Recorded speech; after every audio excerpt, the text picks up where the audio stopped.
All right, what's up, everybody? My name is Bill Pescosolido, and this is your daily dose of awesome for the Elite Marketing Pro community.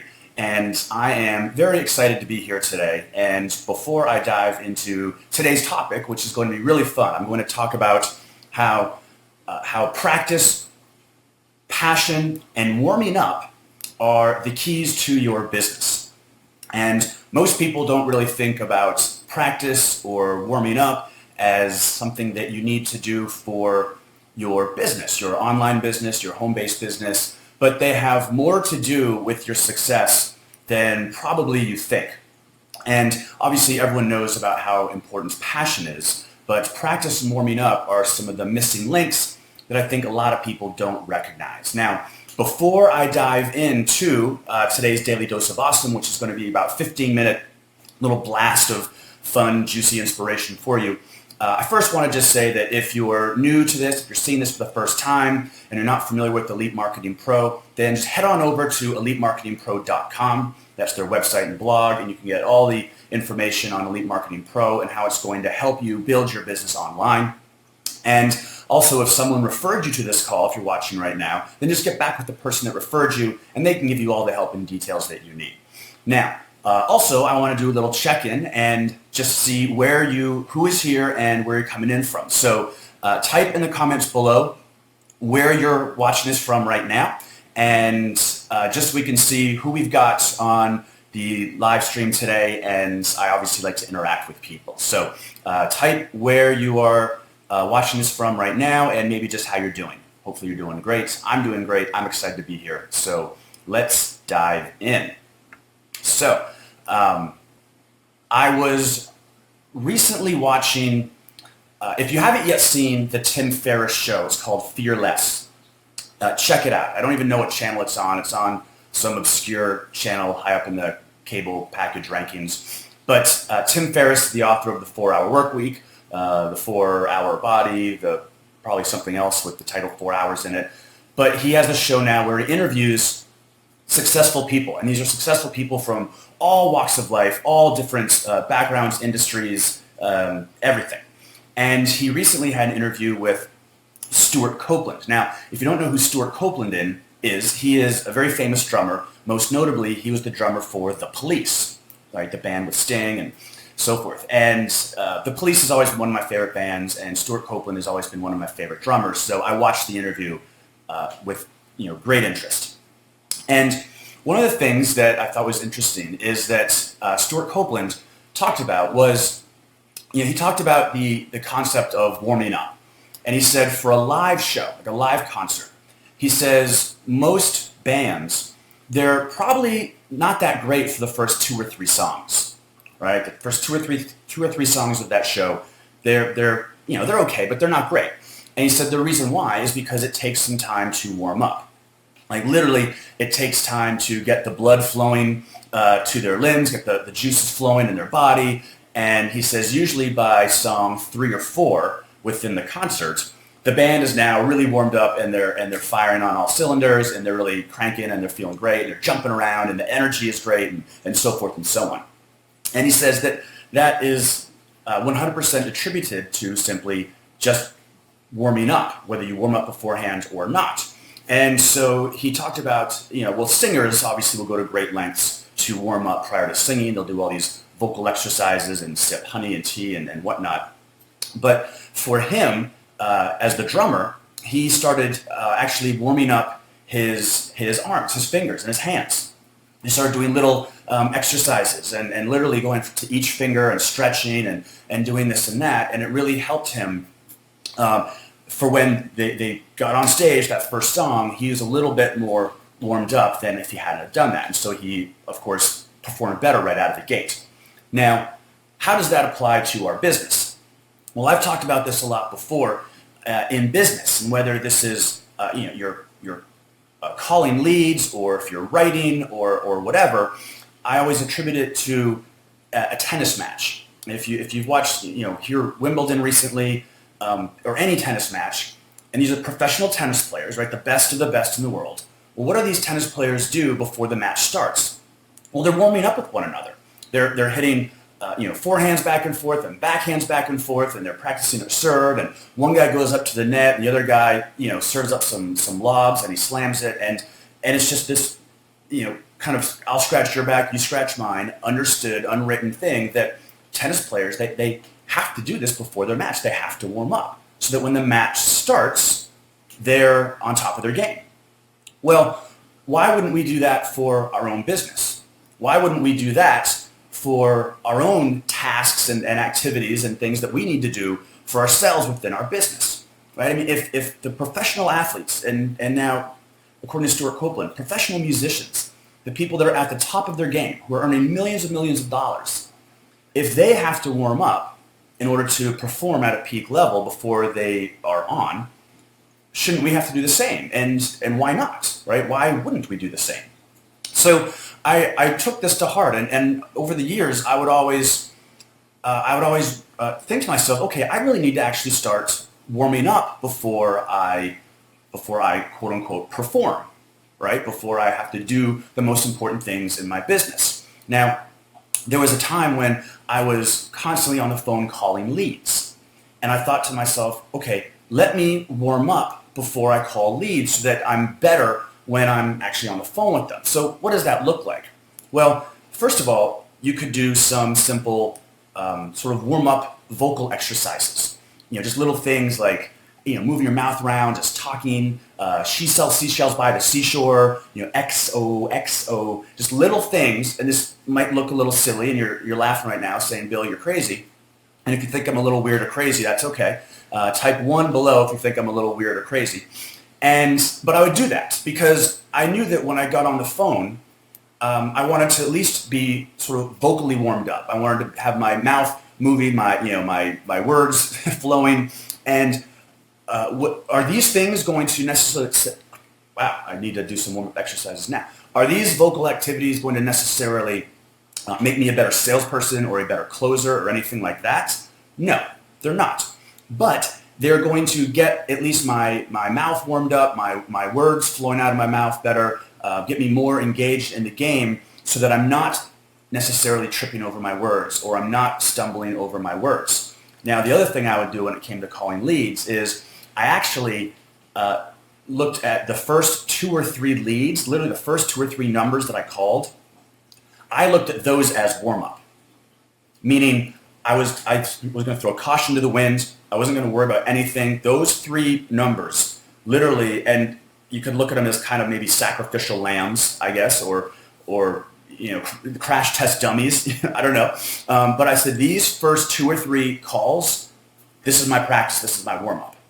I'm not going to. I don't care what happens. I don't if I do this or I do that or it goes that way, it goes this way, and it allowed me to kind of let my guard down and just get in the flow of interacting with these people and listening and talking and sharing and trying to point them in the right direction. And so that's kind of how I would warm up. Now, fast forward to today and fast forward to the last 2 or 3 years of our business, it's a little bit different. I do a lot more writing now and a lot more content creation.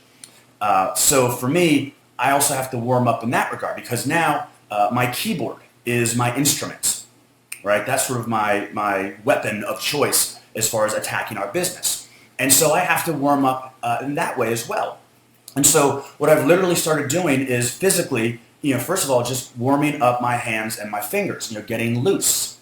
All right. Another thing that I do, and again, you might say, well, gee, Bill, is that going to make you a better, email writer? Is that going to improve your copy? No, but it's going to at least get my fingers flowing. Because I can tell you this, after I've been typing for a little while, my typing just gets more fluid. My fingers are loose. I'm not fat fingering or flubbing up things on the keyboard. And it's because also another way I warm up is instead of the first thing I do would not be having to say write an email to our list or writing some kind of copy or content. The first thing I do from a writing standpoint is I'll actually send an email to someone that might have nothing to do with business, right? It might be to a family member or something to do just with personal stuff, just to get writing, just to physically start tapping on my keyboard and writing. Okay. Now, another thing I'll do is I'll send an email we have an inner circle group, an inner circle membership, like a monthly continuity program. And a lot of times the emails I need to send to them, it's just straightforward stuff. It's a reminder about the webinar coming up, or hey, check out last week's training or whatever. And so it's a pretty much a no-brainer, straightforward email to send. It doesn't take a lot of thought, but but I'll send that because it's allowing me to warm up, right? Just literally tapping on the keyboard and thinking at least a little bit about that email I need to send helps to warm me up, so that when I'm a little bit later on in the day, when I'm sending an email to the list, or if I'm writing a blog post, or if I'm writing copy for something, I will have a few of these emails sent that I didn't have to put a lot of thought in or effort into, and those will be the things that have actually helped me to warm up. And it really makes a huge difference. Now, and let me know if this is something that you do. Or let me know, comment below if you have any things that you do to help warm up before you do your really important business activities. Because I'm telling you, warming up really does help. It's going to get those creative juices flowing. It's going to literally and physically, biologically get the blood flowing right into your fingers and into your wrists and into your forearms, so that I'm typing, my fingers are just gliding over the keyboard as opposed to like clomping along, So it's a big thing, and it really does help quite a bit. So, and again, these initial warm-up exercises, I'm not writing for SEO purposes. I'm not writing from a copywriting standpoint. I'm not writing to try and sell someone on something. I'm simply just writing, right? This is just writing to write, to get in the flow, in the mood, and get your things going. So the next thing I want to talk about, and let me know, so if that makes sense, if you think warming up might help you out, if you think doing any kind of vocal exercises or warming up before you hop on the phone, or any just little mini practice warm-up things before you have to start writing, type a 2 below if you think that might help you out, and if you're willing to at least try it. So if you're willing to try it, if you think it might help, type a 2 below, right down in the comments, literally type the number 2, and by typing 2, that's helping you get warmed up. See what I did there? So the next thing, number 2, is passion. Okay, so again, going back to this Tim Ferriss conversation with Stuart Copeland, he asked the question, how did you know, or when did you know that you were going to end up being a great musician? Or how does a parent know, if their kid is going to be a great musician or not, right? And Stuart Copeland's answer was pretty interesting, and I'm going to tie this into business here in a second. But first, listen to this. He said, well, if you're a parent and your kid plays piano and you're wondering if your kid is going to grow up to be a great pianist, he says, if you have to constantly remind them to rehearse, or if you have to constantly kind of prod them to practice, the answer is probably no. They won't grow up to be a great famous musician. However, if you find that as a parent you're actually from time to time telling your kid to take a break, right? Or you need a break because you're hearing them all the time, and then you have to say, hey, do you mind stopping playing for a little bit because my ears are killing me, or my ears are ringing. He says that's a good sign that your kid will then grow up to be a great musician. And what I think, as you kind of read between the lines there, it's all about the passion. If the kid just all they want to do is play their instruments all day long, every day, and that's like their passion, that's what they want to do, odds are that they're going to grow up and do great things as a musician. If not, if you have to constantly say, hey, remember, it's time to rehearse now, you got to rehearse for 20 minutes, and they're like, all right, it's not going to happen, right? And that's okay. They don't have to be musicians. But how does that tie into our business, right? And how can you take that and apply it to your business? Well, ask yourself this. There are things that we know, I know, we all know that you just have to do for your business to get it going, right? To get it to be successful. Whether that's generating leads, whether that's creating content, whether that's just marketing things, emailing your list, or running Facebook ads, or writing a blog post, or doing a video, or talking to people about your business, getting your brand out there. However you're going to do that. If you wake up every day and this is something that you can't wait to do, and you're fired up and you're passionate about it, and you're like, yes, I want to email my list, or yes, I want to shoot that video, or yes, I want to post whatever on Facebook and you're fired up about it, that's great. That's works in your favor, right? You've got the passion that's guiding you. That passion is what's pulling you to do these necessary business activities. Now, the flip side of that is if you wake up each day and you're kind of like, I gotta do this stuff. It's killing me. Like, I hate having to do this, and it kills me when I have to email my list, or I don't want to talk to people about my business, or it's annoying that I have to run Facebook ads or build my fan page or do whatever it is that you're building. Then maybe, just maybe, being an entrepreneur isn't for you, right? Maybe building a business isn't for you, and that's okay, right? Not everyone has to be an entrepreneur. Not everyone has to own a business. But this should be one of those things that you ask yourself, if the passion to do more, the passion to create more, to help more, to serve more, to teach more people, if that's pulling you, that's great. That is great, because the other aspects of business, the learning stuff, the technical stuff, the other stuff, whatever, that'll come. You can either outsource that or you'll learn that over time. So don't worry about that stuff. However, if you're disliking or reluctant to do the things that you need to do with your business, then it's hard to think that you're going to have a lot of success with this business, if any at all, because it'll kind of shine through. If other people see that you're don't like doing this, then why would they want to learn more from you or follow you or join you or attend your training if you're always kind of reluctant to do this stuff or grumpy when you have to do it, right? So the point is, find at least one thing in your business that you're passionate about doing, one aspect of it. If that's emailing your list and that's what you love to do, then that's fine. Become passionate about that, and because other things can be outsourced. If it's building your brands and you're passionate about that, then do that and let that pull you and guide you and lead you. But the challenge here is that if there's really nothing at all that you're passionate about, then it's going to be really a tough road ahead of you, because any little obstacle is going to knock you down. Any slight setback will just derail you. Anything that you have to overcome from a tech challenge, it'll just, the wheels will come off and you'll throw your hands up because you don't have that passion to want to move forward with it. So I guess the point here is, and let me know if this makes sense to you. And again, if this makes sense right now, what I'm saying about passion, type a 1 below in the comments section. And if any of this also is making sense, click the like button or the heart button, just so I know that you're alive and you've got a pulse and that you're digging this training.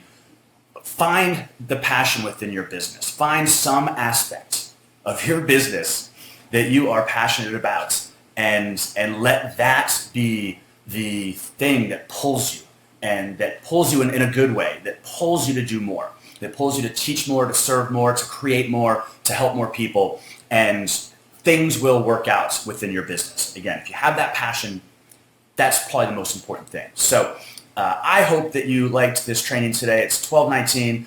Went a few minutes over, but if you liked this, again, click like below or click the heart button. Also comment below if you have any things that you do that helps you from a warming up standpoint, or if there's anything that you have that helps you, find your passion. Type that below as well. Comment below. Let us see, what that is, because you commenting below can actually help to serve other people, right? And this is kind of what this is all about, trying to help other people. So my name is Bill Pescosolido. That's all I've got for today. Again, go to elitemarketingpro.com if you want to get more information on Elite Marketing Pro. And I hope you all have a wonderful day, and I'll see you soon.